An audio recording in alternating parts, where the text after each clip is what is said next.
Hello student, आप सभी लोगों का यूनिक मेंशन चैनल में स्वागत है। अगर आप चैनल पर नए हैं तो चैनल को सब्सक्राइब और वीडियो को हमारे लाइक कर दीजिए। आज का टॉपिक हमारा है पर्वत निर्माण यानी कि माउंटेन बिल्डिंग। जो पर्वत है उसका निर्माण कैसे हुआ और पर्वत को कितने भागों में विभाजित किया गया, किस किस आधार पर किया गया है, ये सभी जो टॉपिक है इस वीडियो में हम बात करेंगे। वीडियो में लास्ट तक बने रहिए। तो वर्ष 1890 में पर्वत निर्माण की प्रक्रिया अमेरिकी भूवैज्ञानिक J.K. गिलबर्ट द्वारा जो प्रस्तुत की गई थी, तो उन्होंने जो है ऑर्गेनी शब्द का प्रयोग किया। और ऑर्गेनी शब्द किसके लिए प्रयोग किया, तो गिलबर्ट ने इस शब्द का प्रयोग जो है वलित या मुर्दार पर्वत के लिए ऑर्गेनी शब्द का जो है प्रयोग किया। और पर्वत भूतल पर जो द्वितीय श्रेणी की महत्वपूर्ण उच्चावच होते हैं, यानी कि जो उच्चावच होता है वो 3 प्रकार का होता है। प्रथम श्रेणी का उच्चावच, द्वितीय श्रेणी का उच्चावच और तृतीय श्रेणी का उच्चावच। तो हमारे जो पर्वत आते हैं ये द्वितीय श्रेणी के उच्चावच होते हैं, इसके अंतर्गत आते हैं पर्वत। और पर्वत पर्याप्त ऊंचाई के कारण अपने समीपवर्ती क्षेत्र से अस्पष्ट दृष्टिगोचर होते हैं और इनके सही स्थल का विकास नहीं हो पाता है। और इनमें जो कि पर्वत, कटक, शिखर, घाटियाँ सम्मिलित होती हैं। और हमारा है पर्वत निर्माण का, जो कि पर्वत निर्माण हमारा निर्माण का पर्यायवाची यानी ओरोगोनेसिस है। ओरोगनेसिस है जिसका तात्पर्य होता है पर्वत निर्माण की क्रियाविधि। जो पर्वत निर्माण के अंतर्गत 2 मुख्य शक्तियाँ कार्य करती हैं। जो पहली शक्ति है तनावमूलक और दूसरा संपीड़नात्मक। तो तनावमूलक क्या है और संपीड़नात्मक क्या है, हम आप लोगों को बताते हैं। जैसे कि पृथ्वी की 2 परत होती है, प्लेट होती है, इस प्रकार दोनों आपस में जो है विपरीत दिशा में मूव करती है। तो यहाँ पर जो हमारा तनाव उत्पन्न होता है जिससे कटकों का निर्माण होता है। इस प्रकार से कटकों का निर्माण होता है, इसके बीच जो है तनाव के कारण जो है कटकों का निर्माण होता है। वहाँ पर जो है तनाव मूलक शक्ति के कारण प्लेटों के अपसारित किनारे के पास कटकों का निर्माण होता है, जिसमें पेरिडोटाइट मैग्मा पृथक्करण होकर बेसाल्ट का निर्माण करता है, यानी बेसाल्ट का निर्माण होता है।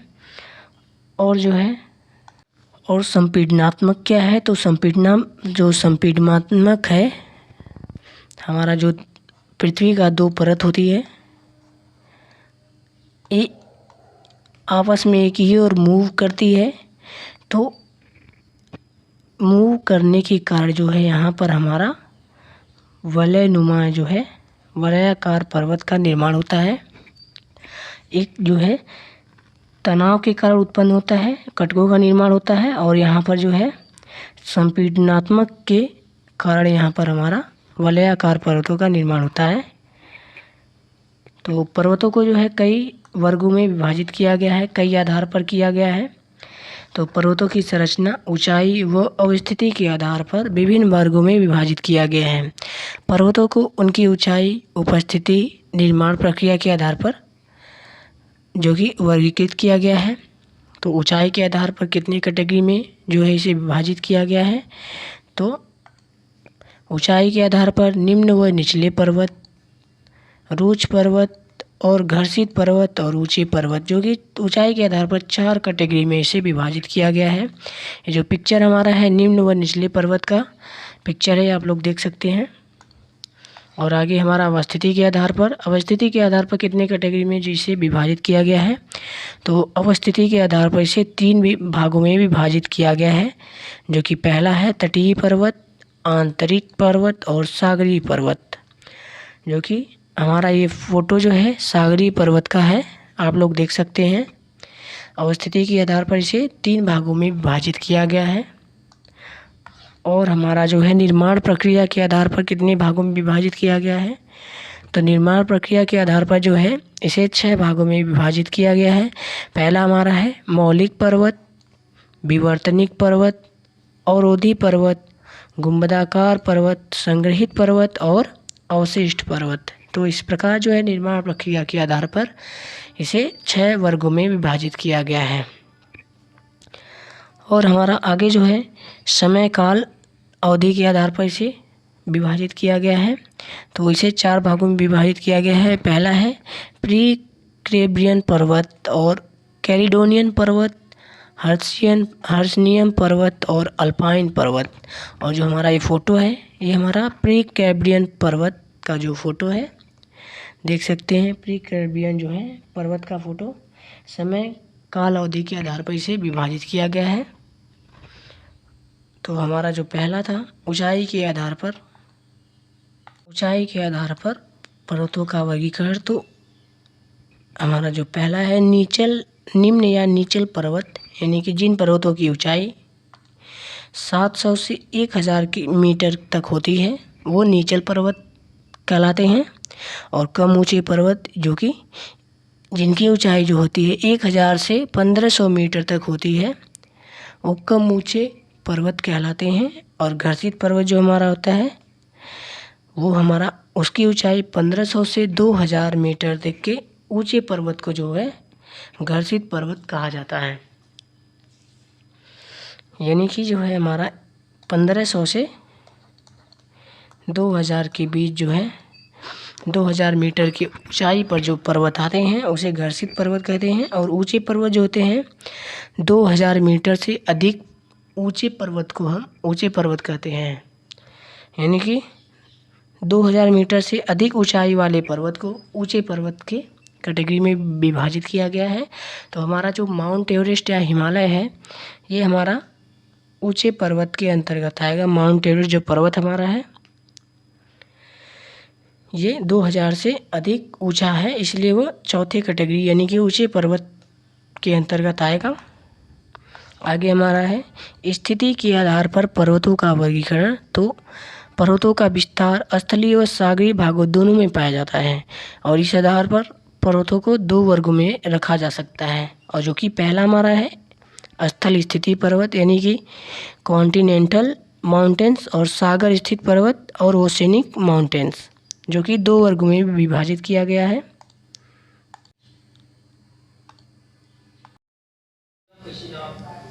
स्थल स्थित पर्वत यानी कि कॉन्टिनेंटल माउंटेन्स, स्थल स्थित अथवा महाद्वीपीय पर्वतों को पुनः कई श्रेणियों में रखा जा सकता है। जैसे कि पहला हमारा है तटीय पर्वत। तटीय पर्वत जो है इस प्रकार के पर्वत खासकर महाद्वीप के किनारों पर स्थित महासागरों के समानांतर पाए जाते हैं। उदाहरण अपलेशियन पर्वत, एंडीज पर्वत और अल्पाइन पर्वत और एटलस पर्वत, ये सभी जो है तटीय पर्वत है। तटीय पर्वत का मतलब जैसे कि स्थलीय पर्वत तो है लेकिन जो है वो स्थलीय के साथ साथ तटीय पर्वत भी है। जैसे कि हमारा साउथ अमेरिका का जो है, ये देखिए साउथ अमेरिका का जो हमारा एंडीज पर्वत है, ये वाला हिस्सा देखिए, एंडीज पर्वत जो है तटीय पर्वत है जो कि साउथ अमेरिका के जो है तट पर स्थित है। और यहाँ पर जो हमारा पैसिफिक ओशियन है इसके और साउथ अफ्रीका के बीच में है। और साउथ अफ्रीका के तट पर स्थित हमारा एंडीज पर्वत है जो कि स्थल पर स्थित है और तट पर स्थित है। और एक हमारा जो है नॉर्थ अमेरिका का जो है रॉकी माउंटेन जो है, यहाँ पर जो है नॉर्थ अमेरिका पर भी जो है रॉकी की हमारा जो है पर्वत भी जो एक तटीय पर्वत है जो कि उत्तरी अमेरिका में स्थित है, जो कि तटीय पर्वत है। और हमारा आगे है, देख सकते हैं बाह्य पर्वत। बाह्य पर्वत क्या होता है, जो कि ये हमारा बाह्य पर्वत था और एक हमारा दूसरा है आंतरिक पर्वत। इस श्रेणी के पर्वत जो है महाद्वीप तटों से दूर स्थल के आंतरिक भागों में पाए जाते हैं। उदाहरण यूराल पर्वत, हिमालय पर्वत आदि। देखिए जो हमारा होता है आंतरिक पर्वत होता है वो स्थल पर होता है स्थित, और जो कि महाद्वीपों के अंदर होता है, जो कि समुद्र के किनारे तट के किनारे नहीं होता है, वो महाद्वीपों के बीच में होता है, तो उसे आंतरिक पर्वत कहा जाता है। जैसे कि हमारा जो देख सकते हैं हिमालय पर्वत है, ये हमारा आंतरिक पर्वत है। इस प्रकार से अंदर है, ये तट के किनारे नहीं है। यहाँ से ये जो हमारा हिस्सा है हिमालय पर्वत, ये आंतरिक पर्वत है। आगे हमारा है सागर स्थित माउंटेन, यानी कि जो कि समुद्र में स्थित होता है पर्वत, उसे सागर स्थित माउंटेन यानी कि ओशियन माउंटेन्स।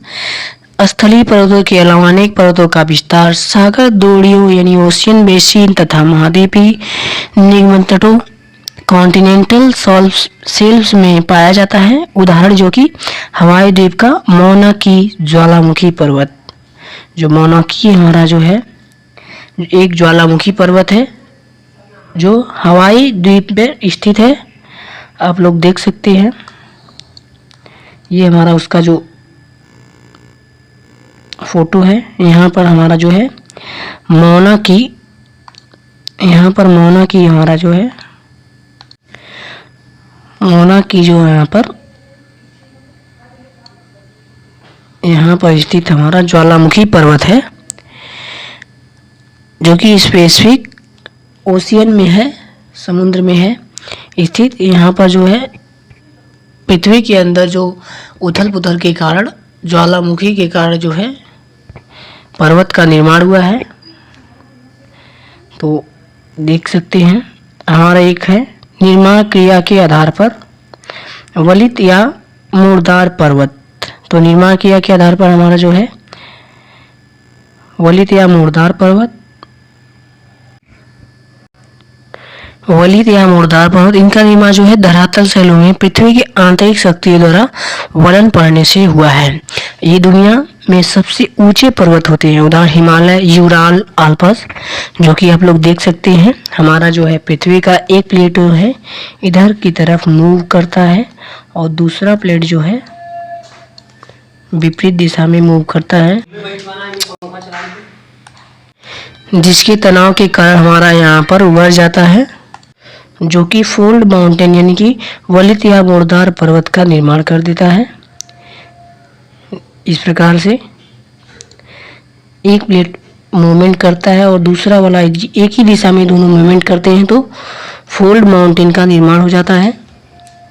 हमारा अगला है अवशिष्ट पर्वत। जब अपर्दन की शक्तियों द्वारा पर्वत की चट्टानों का अपर्दन होकर वह अवशिष्ट रूप से बचे रह जाते हैं तो अवशिष्ट पर्वत कहलाते हैं। जैसे कि उदाहरण में अमेरिका का अपलेशियन व कैटलिक पर्वत है। तो हमारा जो है यहाँ पर अपलेशियन पर्वत है, अमेरिका का अपलेशियन पर्वत है। यहाँ से देखकर यहाँ से हमारा जो अपलेशियन पर्वत अमेरिका का, ये हिस्सा जो है अपलेशियन पर्वत का है, जो कि अमेरिका में स्थित है, जो कि एक अवशिष्ट पर्वत है। हमारा आगे है ब्लॉक पर्वत यानी कि ब्लॉक माउंटेन। देख सकते हैं जब दो भ्रंशों के बीच का स्तंभ यथावत रहता है एवं किनारे के स्तंभ नीचे धंस जाते हैं तो भ्रंशोंश पर्वत का निर्माण होता है, जो कि ब्लॉक पर्वत, जिसे भ्रंशोंश भी कहते हैं। ये भ्रंश द्वारा उत्पन्न हुए हैं जो अंतर्जाल बल द्वारा प्रेरित होते हैं। तो पृथ्वी में जो है अंतर्जाल जो उत्पन्न होता है, यहाँ पर जो हमारा इस प्रकार से हमारी जो प्लेट रहती है, यहाँ पर हमारा अपभ्रंश जो है उत्पन्न होता है। तो हमारा ये दोनों साइड का जो है अपभ्रंश होने के कारण दोनों हिस्सों का जो है नीचे धंस जाना, इस प्रकार से हमारा जो है दोनों हिस्से नीचे धंस जाते हैं, जिससे ब्लॉक माउंटेन का निर्माण होता है। देख सकते हैं इस प्रकार से। और जो है जो धंसा रहता है उसे गॉर्वेन और जो ऊपर उठा रहता है उसे हॉस्ट कहा जाता है। गुंबदाकार पर्वत। जब पृथ्वी के भूपटल पर चाप के आकार के उभार होने से धरातली भाग ऊपर उठ जाते हैं तो उसे गुंबदाकार पर्वत कहते हैं। उदाहरण में सिनसिनाटी उभार, हेनरी और ब्लैक हिल्स।